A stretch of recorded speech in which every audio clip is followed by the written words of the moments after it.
ஒரு அழகான ஊரில் மாயான்னு ஒரு குட்டி பொண்ணு இருந்தாள். குஷியா வீட்டின் வாசலில் நின்னு நாளை தொடங்கினாள். அம்மா, இங்க பாருங்க. ஊதா நிறப் பறவை நம்ம கூரையில உட்காந்துருக்கு.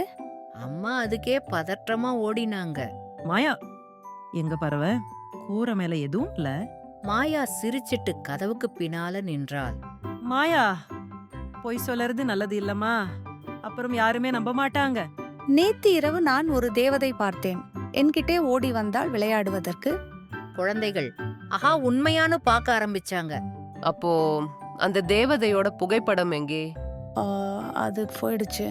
கூடை படிக்கிற பசங்களுக்கு சந்தேகம் வந்துடுச்சு. எல்லாரும் வெளியே போயிட்டாங்க. மாயா மட்டும் ஓரமா நின்னாள். மாயாணி பொய் சொல்றதால தான் இப்படி. மாலை நேரம். மாயா தனியா தோட்டத்துல விளையாடிக் கொண்டிருந்தாள். காற்று ரொம்ப சாந்தமா வீசுதே.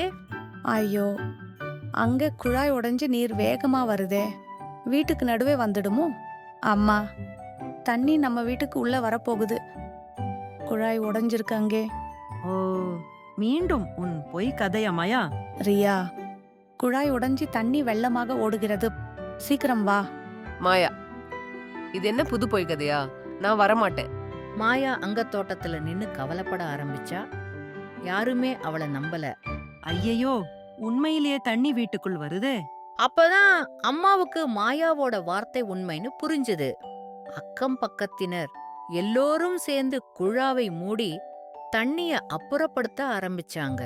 மாயா, நீ ரொம்ப பொய் சொன்னதாலேயே நாங்க உன்னை நம்பல. உண்மை பேசுறவன் மட்டும்தான் எப்போதும் மதிப்பு பெறுவான். மன்னிச்சிடுங்க அம்மா. இனிமே நல்ல பிள்ளையா இருப்பேன். நான் இனிமேல் பொய் சொல்ல மாட்டேன். அதுதான் என் பொண்ணு.